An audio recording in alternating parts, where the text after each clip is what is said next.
Bismillahirrahmanirrahim. Today we will discuss some very interesting tumors, peripheral nerve sheath tumors.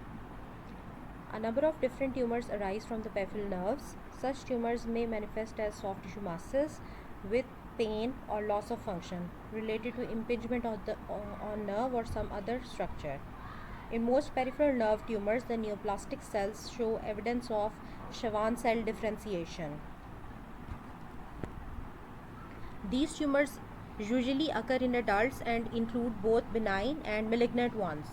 An important feature is their association with the familial tumor syndromes NF1 and NF2,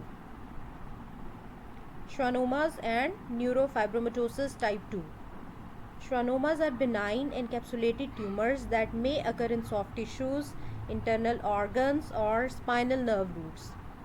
The most commonly affected cranial nerve is vestibular portion of 8th nerve. Tumors arising in nerve root or vestibular nerve may be associated with symptoms related to nerve root compression, which includes hearing loss in case of vestibular schwannomas. Most schwannomas are sporadic, but 10% are associated with neurofibromatosis type 2. These patients are at risk of developing multiple schwannomas, meningiomas, and ependymomas. Presence of bilateral vestibular schwannomas is hallmark of neurofibromatosis type 2. This may be asked in multiple choice question. Despite the name, neurofibromas are not found in NF2 patients. Affected patients carry a dominant loss of function mutation of Merlin gene on chromosome 22. This is diagrammatic representation of which tumors can occur in NF2. These include brain tumors, schwannomas, gliomas, caphulae skin markings. In the spinal cord, schwannomas, ependymomas, and meningiomas can arise. Ocular involvement can also occur. Merlin is a cytoskeletal protein and its function is tumor suppressor gene. It acts so by facilitating EEC adherent mediated contact inhibition. When there is loss of Merlin function, the tumor cells proliferate because the contact inhibition is lost, and Merlin expression is also disrupted in sporadic schwannomas, possibly because of somatic mutations. Most schwannomas appear as circumscribed masses abutting an adjacent nerve. On microscopy, they show mixture of dense and loose areas which are referred to as antennae A and B respectively. This is the gross picture of neurofibroma, and this is the gross picture of schwannoma. Microscopy of schwannoma shows uniform proliferation of neoplastic Schwann cells. The densely populated area is known as the antennae A area. Here, bland spindle cells are present with buccal nuclei, and they are arranged in intersecting fascicles.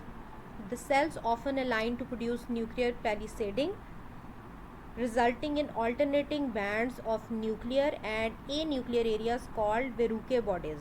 This is seen in antennae A areas, formation of Verrucke bodies. Axons are largely excluded from the tumor. On the left side, you can see the formation of Verrucke bodies, nuclear palisading about periphery of eosinophilic acellular cytoplasm. This formation is known as formation of Verrucke body. Antennae A area is densely populated, while this hypocellular area is known as antennae B area. Loose hypocellular antennae B areas, spindle cells are spread apart by myxoid extracellular matrix. Thick walled hyalinized vessels are often present, and hemorrhage or cystic change can also occur.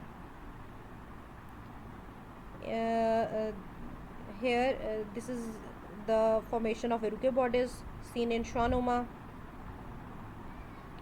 and antennae A area. In the B antennae A area with nuclei of the tumor cells aligned in palisading rows. This is plexiform neurofibroma. Multiple nerve fascicles are expanded by infiltrating tumor cells. And this is the microscopic picture of neurofibroma. What are neurofibromas? They are benign peripheral nerve sheath tumors, and three important subtypes are recognized. One is localized cutaneous neurofibroma, arises as superficial nodular or polypoid tumor, either as solitary or as a component of NF1.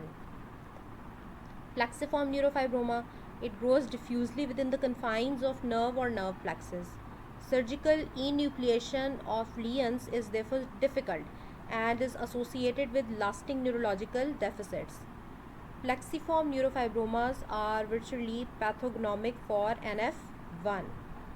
They are associated with small but real risk of malignant transformation.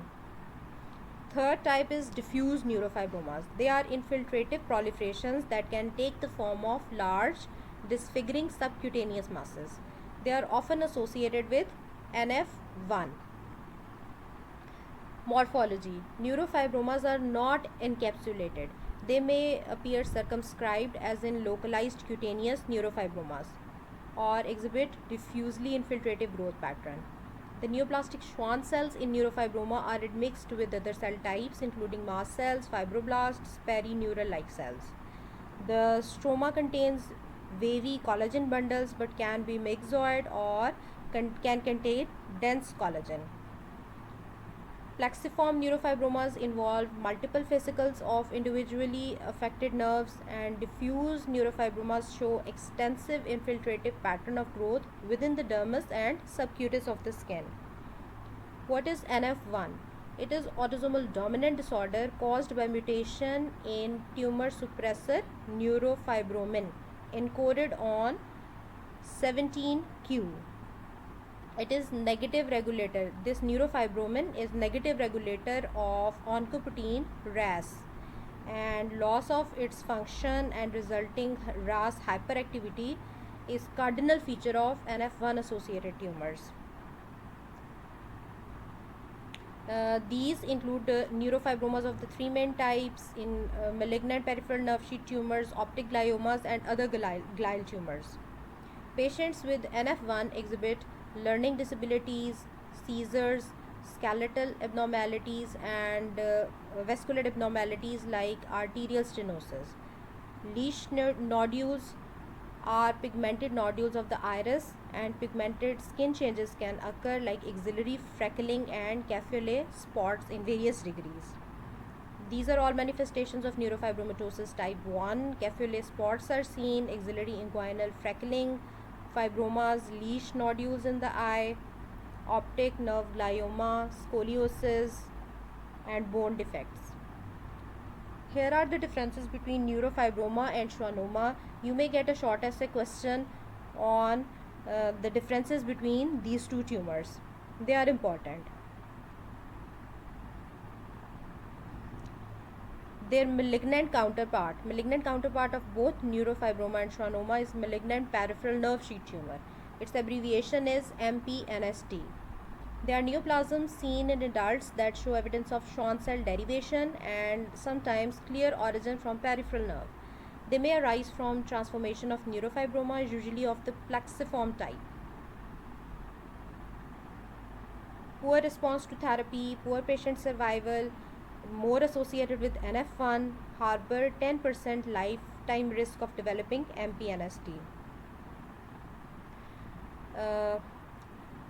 Half of the tumors arise in patients with NF1, and 3 to 10% of the patients with NF1 develop MPNST during their lifetimes. Histologically, they are highly cellular, exhibit features of overt malignancy, show anaplasia, necrosis, infiltrative growth, and high proliferative activity. This is a microscopic picture. Here you can see the nuclei are not bland at all. They are showing pleomorphic features and appear as high-grade spindle cells with wavy nuclei. This is all for today. Thank you.